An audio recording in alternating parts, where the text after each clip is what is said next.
Vietnam is America's longest war.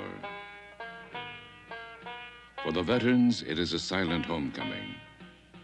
The country wants to forget Vietnam. The soldiers cannot.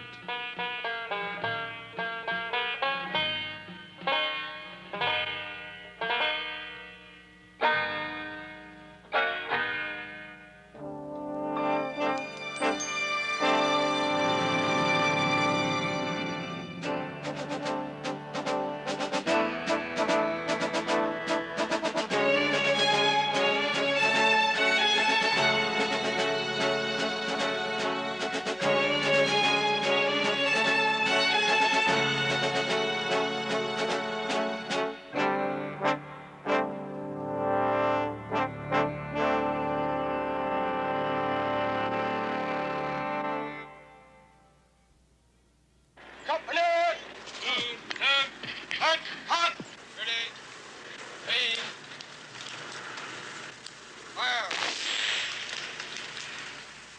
Aim! Fire! 57,000 come home in flag-draped coffins. 150,000 return on stretchers. An estimated 500,000 have serious emotional problems. The majority, 2 million, return home unscarred by the war itself. But all are touched by the war's unpopularity. Their service and sacrifice goes largely unsaluted. Society said, you didn't win your war, we won our wars. You know, you guys are losers. And they're not losers. And when I go around, I tell them there's somebody. And because I'm a loser, according to their standards, they want nothing to do with me. I think when I was wounded in Vietnam, my blood ran just as heavily and my pain was just as heavily as my father's and other fathers of Vietnam veterans. They got a guilt too, the people that sent us there. They know what they back was wrong. They know what they did was wrong. But we're the ones that are carrying the mark for them. War, a statement I make to myself, war is never going to be over for me. The war is never going to be over for any man that fought it. He's going to go to his grave with that war. It is hardest for those closest to the combat. This is their history. This society became hostile and in many ways alien to the Vietnam veteran. There was never really that homecoming. Times Square, 1945, a celebration of victory in World War II. It is the reference point for the GIs who go to Vietnam. They have faith there is sufficient cause. After 2 world wars, then Korea, America's patriotism is unquestioned. Now, a new generation goes to war with the same sense of duty.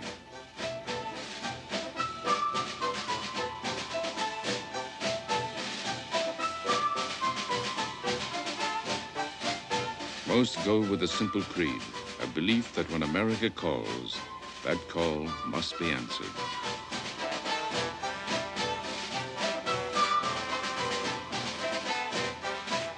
The slogan was, "My country, right or wrong." Many came to describe it as a service to the American dream. I bought an American dream. And because of possibly some of that upbringing, I still believe a little bit in that American dream. But I don't believe in it anymore in the way that it was taught to me. I question more now. About 1 in 3 GIs sent to Vietnam see direct combat. 2 million rotate through as rear echelon troops.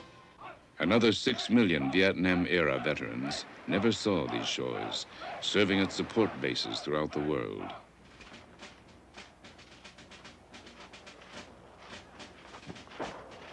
Among the 500,000 who see combat, an unprecedented number are seriously wounded. I got shot through the stomach. I stopped 8 bullets. We got caught in an ambush. I was on a point with 2 of the machine gun crews, and I was the head machine gun crew, and I got a grenade in the back.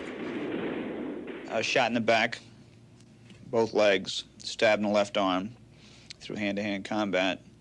I was paralyzed in my right hand. I had shrapnel on my back, my feet, my head, and I had 40% of my body. My last wound was burnt with napalm. and second and third degree burns. It was the most traumatic thing that ever happened to me in my life. Those seriously wounded survive in Vietnam because of advanced medical and transport techniques. Helicopter mobility saves them. Medical rescue teams are able to evacuate casualties in the midst of combat. A wounded officer who becomes an expert on battlefield medicine, Captain Max Cleland. There was a development in terms of medevac by chopper, coupled with high technology available on the battlefield, that saved guys like me that would have died in World War II or Korea. The technology includes portable field hospitals. In major engagements, inflatable clinics and emergency wards are brought to the battlefield.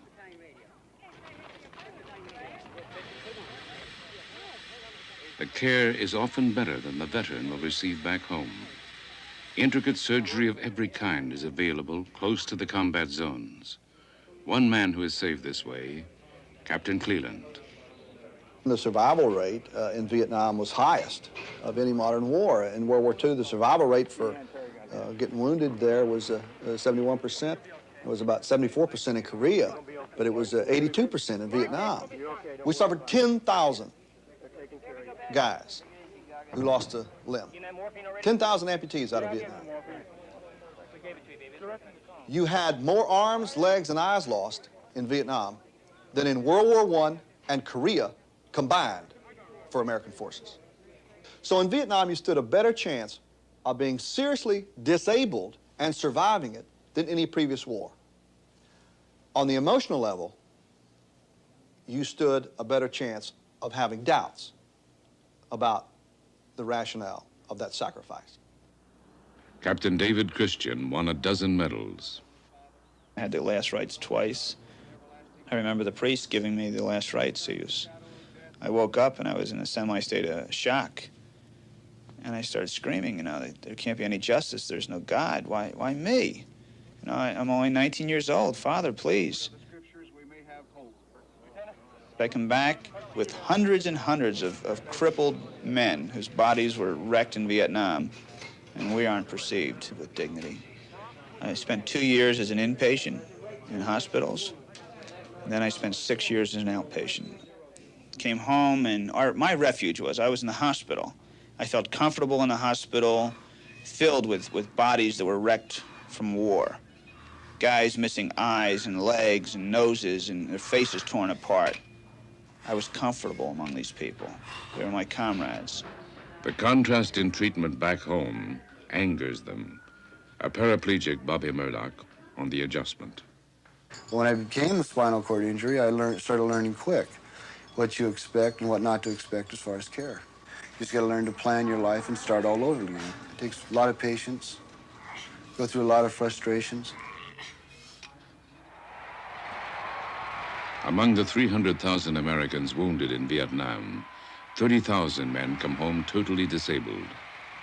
It takes years of rehabilitation before they re-enter American life, often because the public cannot accept the reminders of an unpopular war. Another reason, some government hospitals are inadequate. Veteran Lou Corello recalls one. They took me to the Bronx, and I swear to God, I thought I was going to prison. I mean, big, long hall. The ceilings were so high. It's an old building, And I got in there, and I stayed there about 6 months. But the drugs in there, easier to get in there than they are in the street. And the rats and the roaches were there. I had a friend of mine who was a total quadriplegic. He must have had a rat on him that must have weighed about 3 or 4 pounds on top of his chest, and he couldn't get it off. And 2 of his pairs jumped into the chair and knocked this thing off with a cane and killed it,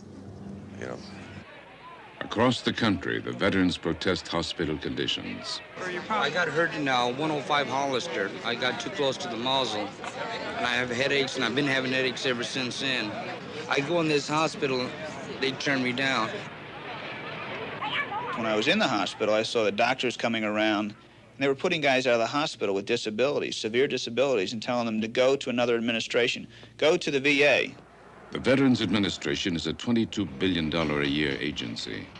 For years, the VA regards Vietnam's casualties as no different to other wars. In 1976, the VA gets a new director, Max Cleland. I think what happened was that the country was not prepared. Not only the Veterans Administration was not prepared, or that the government wasn't prepared to deal with casualties, but the country was not prepared to deal with high costs of the war, either financial or in personal terms. Cleland himself is among the worst casualties. He lost both legs and his right arm in 1968 in a helicopter assault. So I got off, got out from under the chopper there. The chopper took off. I turned around and I saw a grenade there. Well, immediately I thought it was mine, and just before I touched it, it went off. Cleland and others like him must overcome terrible physical wounds and still face another trauma, the reaction of loved ones. Family life becomes a casualty of the war. My first thought was of my parents. I'm an only child. How would my parents react to their only child getting virtually blown away? My immediate question was, were they going to love me? Were they going to accept me or not? How am I going to explain this whole thing to my friends? I mean, my boyhood chums that I played basketball with and baseball with and swam and ran around the neighborhood. I mean, what am I going to say? You know, that you went to Vietnam and got all screwed up. I thought about it, and yet I didn't realize how deeply other people are affected by somebody seriously disabled. They're deeply affected. My father had a great guilt complex. My mother, instinctively, the first few years reacted in an overprotective manner. My friends were immediately affected. One guy, when he heard the news, went out and threw up. One lady actually avoided me for years because she couldn't face me. You're going to have this kind of emotional overload on friends and family. But I think it was even made worse by the reaction of the country toward Vietnam. We handed out 29,000 boys from my county alone went and fought in Vietnam. That's a hell of a lot. My two brothers served over there. My one brother spent 4 years there. Today, the three of us are disabled from the service. The trauma of war is no different. So therefore, the respect and dignity should be the same. I was only 17 when I went in. I couldn't explain the magnitude of Vietnam at that time. And at 20 years of age, I knew how to fight a war, but I didn't know the reasons why or why not.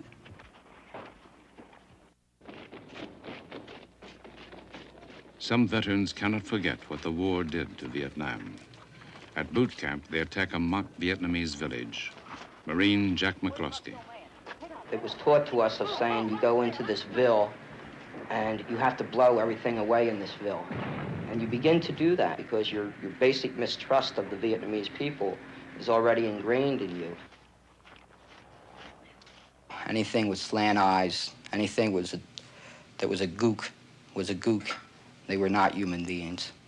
And we were always told, as long as you don't make human contact with them, with the hands, you will always see them as the enemy. But once you touch him, you're going to find out he's got flesh and blood like you do. Marine Lou Corello lost both legs in Vietnam. But like many others, he is also traumatized by the nature of the war, by what it did to his mind. I was part of a team that killed civilians. Civilians who were in key spots. I was like a hired gun, you know. I still can't sleep without a light on. All the people maybe that I either put away or helped put away are going to get me. One of the nightmares I still have about it is having my medic bag by me and reaching down, reaching for a battle dressing, and that battle dressing turns into a body bag. And I still can't get over that.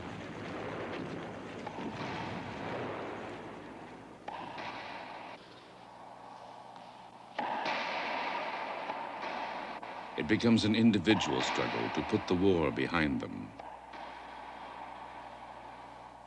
By 1968, the wounded are coming home in ever-increasing numbers, arousing new civil protest. Bring them home. Bring our brothers home. Bring our brothers home. Bring home. Bring our brothers home. The country was going through a national nervous breakdown. The country went through more history than we could consume, and certainly more history than the average citizen could explain. The whole anti-war movement really grew and peaked in '68, and the message came through loud and clear to me, loud and clear to my family, and loud and clear to my friends and family, that somehow, you know, maybe this veteran got wounded for nothing. One Washington march draws 1,000 veterans. Many are from Middle America, now radicalized by their Vietnam experiences. Years pass before America understands them. The rationale for your service and sacrifice begins to be pretty thin. And it's kind of an emotionally trying time to begin trying to put your life back together. And you're looking especially at the past to see how you got to where you are. And the past becomes less and less rational. The past becomes less and less acceptable to the American people. And you begin to be identified as the character in the story that went wrong. Some are prone to violence, a police problem. This becomes the public stereotype of the Vietnam veteran. For some years, a disproportionately high number of prisoners in federal jails are Vietnam veterans. Most of their crimes are drug-related. They blame mental problems, which they call post-Vietnam syndrome. For these men, rap or therapy sessions with fellow veterans are their mainstay for many years. One young veteran serving 12 years for manslaughter tells of his homecoming. No one to talk to, no psychiatric help. He killed a man for drug money. In Vietnam, he saw his Marine unit wiped out. Then he killed a civilian. I fired a burst of about 5 or 6 at her, and she hit the ground and rolled over, and I knew it was a girl then, and it just flashed through my mind all the complications I'd have going over there if she's still alive, so I just went ahead and killed her. We came across civilians, burn their house, take what you wanted out of it, you know, mess with their women, stuff like that. It was just a nasty way to treat the people. When I got back from Vietnam, nobody talked to me or anything, you know. It was just, well, okay, you made it back, great, man. Do what you want now. And what I should have done now, I see, is should have got a psychiatrist or somebody that I could tell these things to. I don't really know what it made me. It made me sorry, I guess. Another Marine, wounded medic Jack McCloskey, begins a self-help veterans group, visiting prisons and hospitals. I'm 60%, my neck's been totally fused. I've had 7 cervical operations. My family's probably suffered more than I have, really, because I'm kind of a bear to live with. I think your anger is righteous and valid. I think also from the anger I've learned a little patience. That I have to be patient. That I have to still hope. If I didn't hope, then I could never regain my innocence, and I want to regain my innocence. We had the prettiest equipment. We had the most beautiful equipment. We had guns that were beautiful. Let me finish. We could put in, it was a 20, let me finish! I think the problem being here is... And much later on, using trained psychiatrists, the government starts a program called Operation Outreach. And no, if I told anybody I was a Vietnam vet, they thought I was a killer. I was called a murderer. So I shut up. I withdrew for 7 years, and over those 7 years, that's the worst thing I could do. It built up inside of me. And so here I am in the group. It's something that my mind bleeds from hell when I go back to Vietnam. But it never leaves my head. There was a war there where our friends died and we killed people. We understand what that means, but the rest of America doesn't. A lot of anger, a lot of frustration, a lot of alienation. To me, those things are signs of sanity. They're not insane. How else could you come out of that situation not feeling that? One of the most profound effects that Vietnam has had in this country is that we have lost touch with our sense of caring. We have always been known as a country that cares. And Vietnam's changed that a little bit. 60% of the veterans take up socially oriented jobs or return to school. They are aided by 2,000 self-help groups across America. Years later, the VA opens up storefront clinics.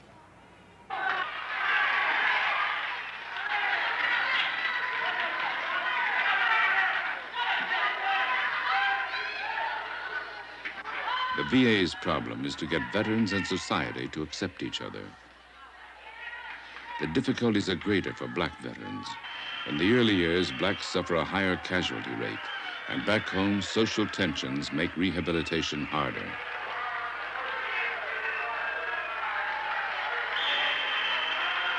By 1980, the VA states that 1.75 million veterans still need emotional counseling, but new programs help.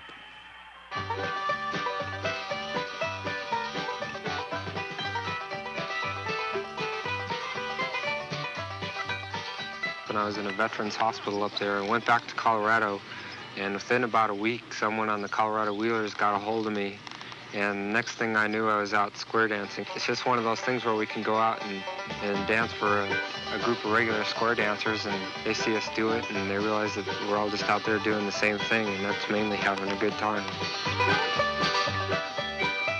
Don't look at the Vietnam veteran as a drug-addicted, forgotten loser who is no good to this society. The converse is really the case. The fact of the matter is that the average Vietnam veteran has undergone probably more physical and emotional stress than most anybody as a group in his generation. He has survived that. He is a survivor of the toughest kind of warfare, both psychological and physical.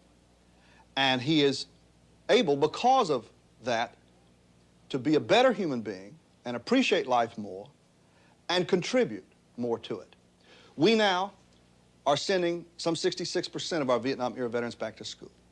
By the early 80s, we will have sent more Vietnam veterans back to college than we did after World War II.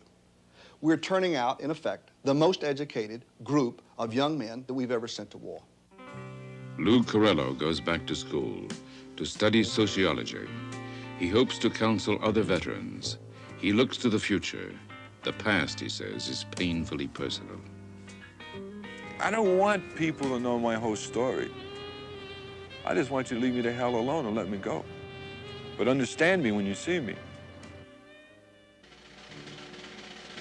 In a government-sponsored opinion poll, a majority of Americans call Vietnam the wrong war in the wrong place. This verdict comes 15 years after Americans first go into combat.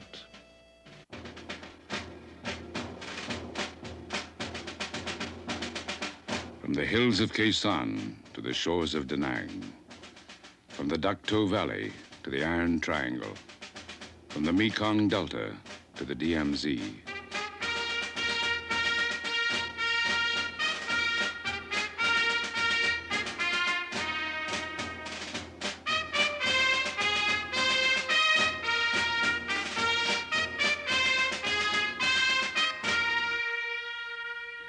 Vietnam adds to America's military roll call.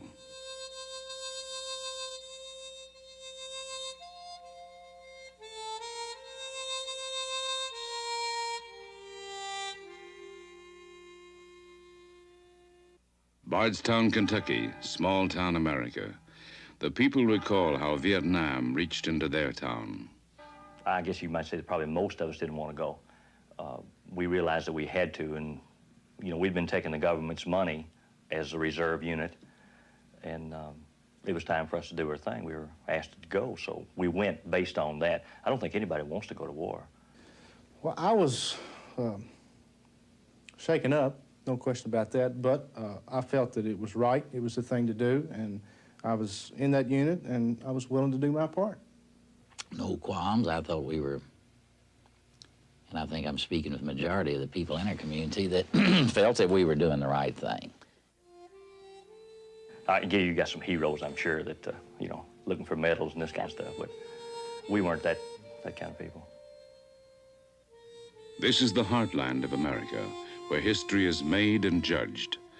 It is the second oldest town in Kentucky, population 5,800.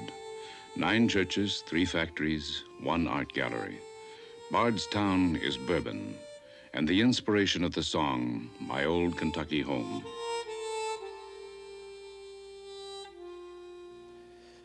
I really don't think it was worth what we lost. I don't think it was worth the men that we lost over there, the number of men we lost. I don't think it was worth the money that was poured into the country. I don't think any way, shape, or form it was worth anything to the United States government for what went on and what was lost. And I don't want to say that my buddies' lives are wasted.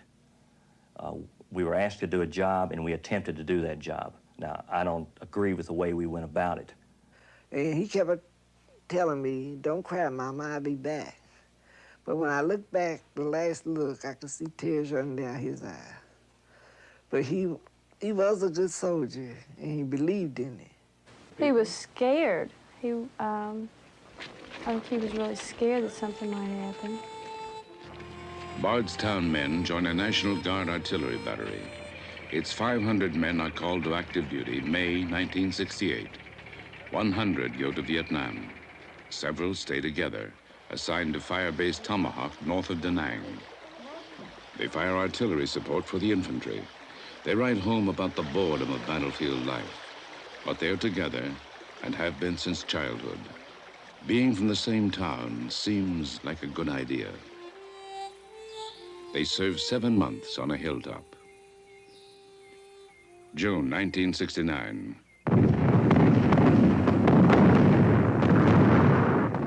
A sudden night assault causes heavy casualties at Fire-Base Tomahawk. Some Bardstown men miss the attack. Their relatives get confusing reports. But they really wanted to know exactly what did happen because they'd heard so many things, and they wanted to talk with someone who had firsthand knowledge. And of course, several of the other men had better knowledge about it than I did because I wasn't there until we could fly in the next morning. 4 Bardstown sons die on one day. The community tries to understand. One of the fellows, father asked me, where was he? You know, do you know exactly what happened? Do you know how he was killed? And this type of thing. And really, I couldn't answer those questions because I wasn't really at that part of that end of the hill at the time it had happened. So I couldn't really give him a straight answer. I got one letter that's telling me that he was standing guard, watch over his men. He saw the Vietnams coming, and when he turned and ran to tell them to get in the foxhole, he was hit by a grenade. In all, 15 Bardstown men die in Vietnam. Where? How? Why? Was there meaning? Relatives reach for those last moments so far away. One will tell you one thing and another will tell you another one. You never really know whatever. Really, me, I never really found out what happened. I've been told some things, but knowing what really happened, I didn't. The town was shook. There's no question about it. There was not only families that were involved, but just people in general. You just almost couldn't believe it. You know, it's just something like that just don't happen, but it happens. And those who directed the war, the policymakers, generals, and ambassadors, all come to ask, what went wrong in Vietnam? Well, the first thing about Vietnam is that the campaign, the military, the U.S., the American effort in Vietnam was undertaken without adequate planning. You couldn't say that we were saving the world from Ho Chi Minh. No one in their senses expected that if Ho Chi Minh won in Vietnam, that next week his legions would appear on Malibu Beach. The American military establishment and our political leaders not only could not deliver that swift military victory, but could not even define what that victory was. What do we want? Peace! When do we want it? Now! You want it, Tucker? What do we want? Peace! When do we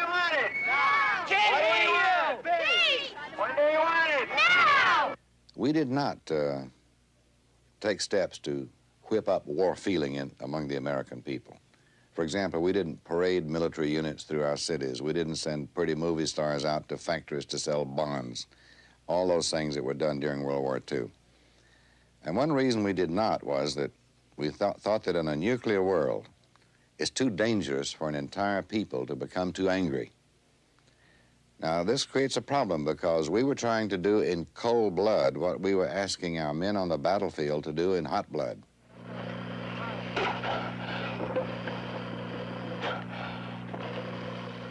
You know, they tried to make the war, the higher-ups did, so that they'd play the war as long as they could with as little bit of friction from back home, from the mothers back home. Play the war as a nice war. I mean, they gave people R&Rs. They did everything in Vietnam with the Vietnam War, but try to win the damn thing. Had the United States determined that the outcome of events in South Vietnam at that time were of vital interest to the United States, that then we should have been prepared to, and indeed, we should have dedicated the full range of our national power to bring about a successful outcome. We had as fine a military force as America has ever assembled. A force that could have brought the war to an end if it hadn't been for political decisions that prohibited that. I think the leadership of some future day will have to consider whether maximum force must not be used at the very beginning. One could make an argument now that, as far as Vietnam was concerned, that when President Kennedy decided to make a fight for Vietnam and not for Laos, that he should have put in 100,000 troops immediately, put in a stack of blue chips straight away in order to try to make it clear to the people in Hanoi that we were going to take this very seriously. America sent 500,000 troops. The military wanted 200,000 more. And of course, if we'd chosen to use it all and to use our full power, we could have absolutely demolished it. As General LeMay said, we could have bombed them back to the Stone Age. The notion that some more incremental aid, that $750 million more, or 200,000 more troops would have turned it around, I think is preposterous. Frankly, I think the loss of the war really stemmed from the fact that the Americans had misinterpreted the nature of the war for so many years, sent 550,000 American soldiers over there to fight the war, which really was not the right reaction to what was the nature of the war. Then we became impatient when the soldiers weren't able to find the enemy and eliminate the threat.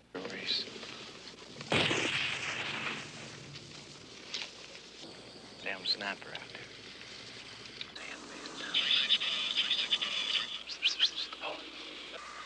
Drop back about 5 meters. 5 meters.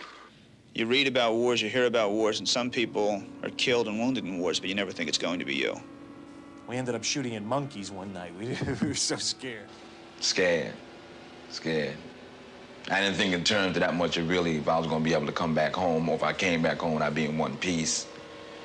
But because of the flames, I was panicked. And I was screaming, and I was trying to climb and scale this cliff, and I kept slipping back into the flames, and they were all over me. It's monotonous. It's monotony punctuated by moments of sheer terror. It was a hit and miss. It was like hunting a hummingbird.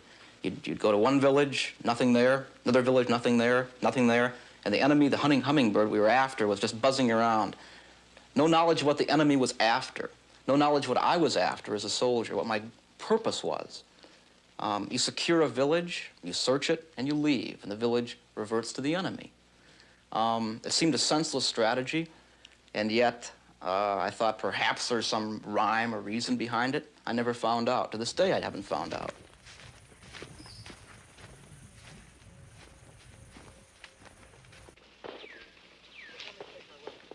The Vietnam War begins to lose popular support in the United States in 1968, the same year Bardstown sends its men.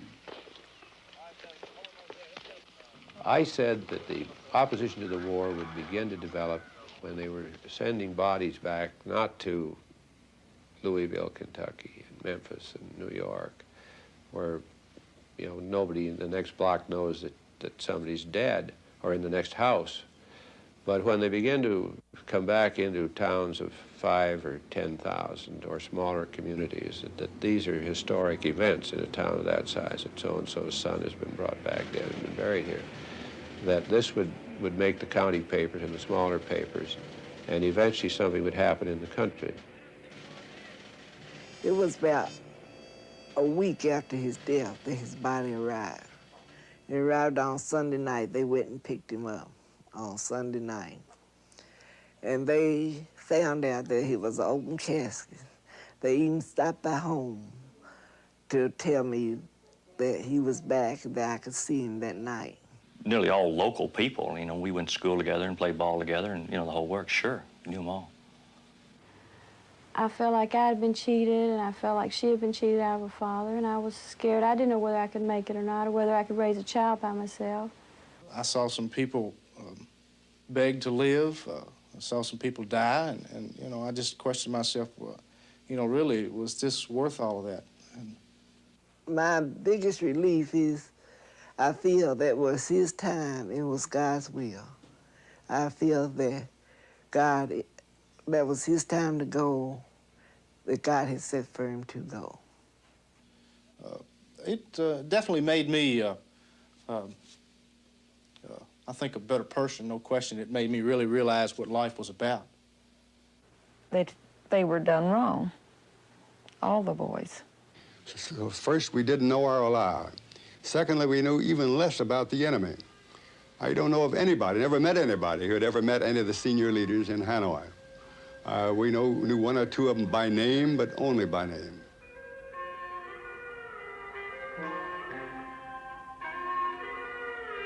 Dien Bien Phu to Xuan Loc, Son Tay to Son Mi, the Red River Delta to Kon Tum.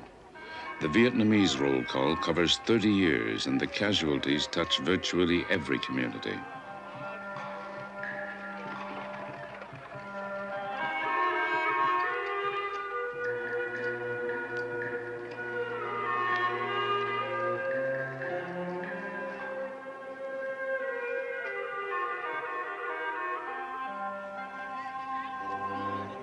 Tet, the Vietnamese New Year, is their Remembrance Day.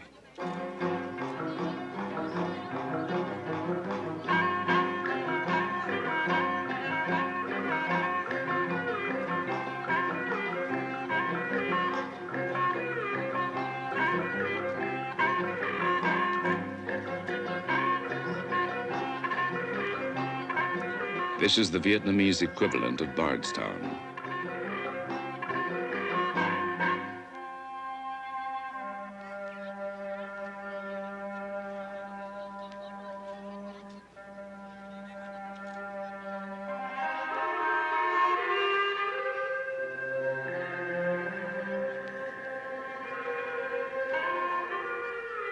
Here, too, the towns and villages have reminders.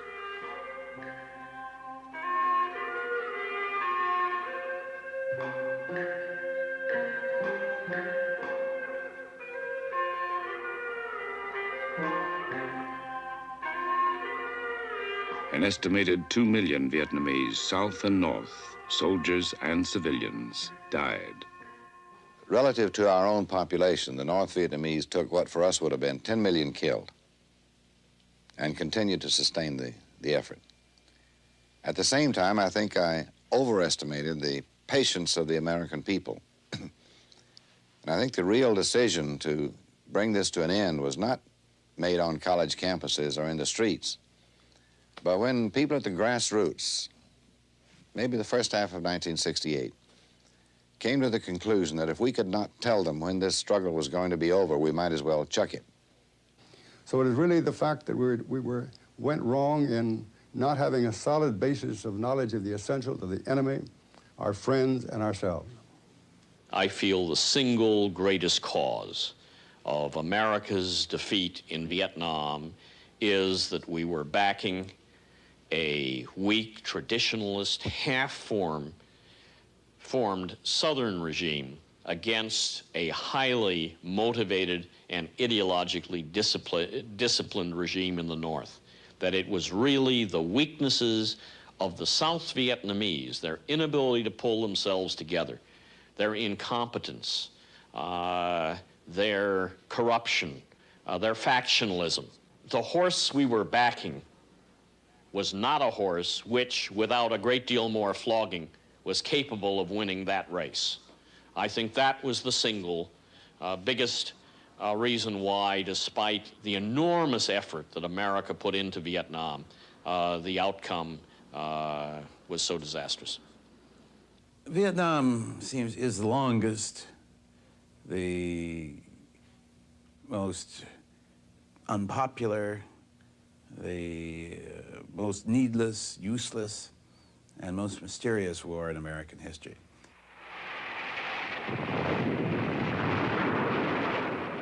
We did it out of the finest, highest motives. We did it not for any selfish gain. We did it for no territorial expansion. We thought we could help save freedom in the world if we got over there. So our theory was right, but what we thought was this spread of Soviet aggression, in my opinion now, seems very clearly to have been a civil war in Vietnam. It was obviously a sad experience for the American people.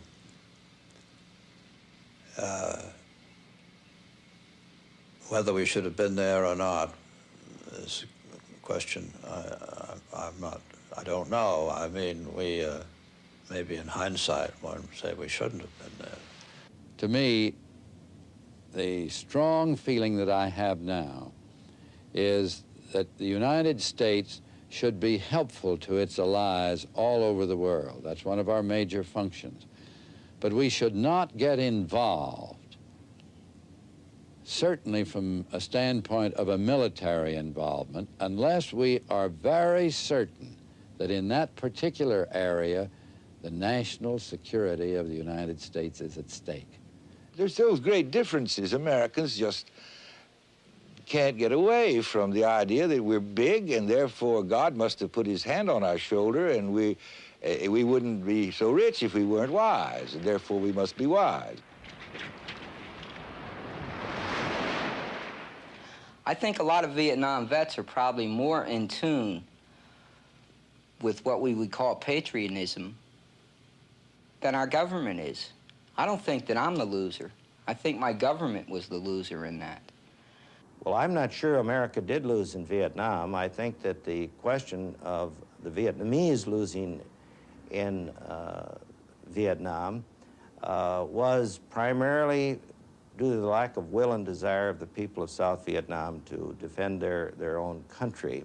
If we'd had any understanding of Vietnam, we'd never got into that. It was a perfectly asinine and insane undertaking. I consider my society a loser. I believe that the real losers were the people of Southeast Asia, the people of Cambodia, the people of Laos. So I think it was a great tragedy and a sad chapter in American history. I was there for over a year, and I never developed a love for those people. And maybe I should have, and this is something I need to search for. But I love this country, and my country asked me to go. And that's the reason I went, and willingly. And I may have to do it again, someplace else, who knows. 57,000 American troops died in Vietnam. Oh, I think they'll always be remembered. I don't think there's any question about that. We'll never forget it here. We put the monument on the courthouse square, and especially the ones of us who were involved in it, and definitely all the families. It won't be forgotten here. It can't be, That's simple.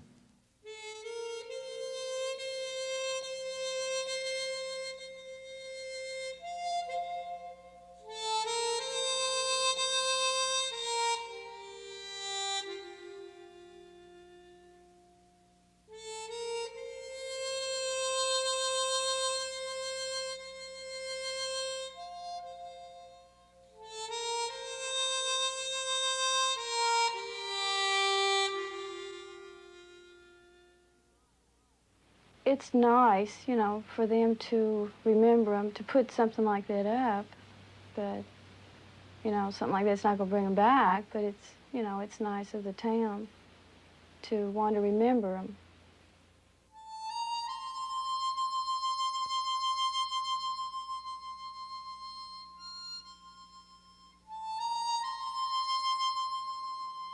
Well, I remember practically everything as if it was just yesterday. From the time he was a little boy, or baby on up. I'll never forget it.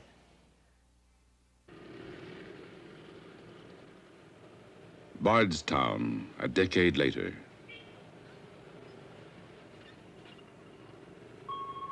And central Hanoi, where remembrance chimes sound at noon every day.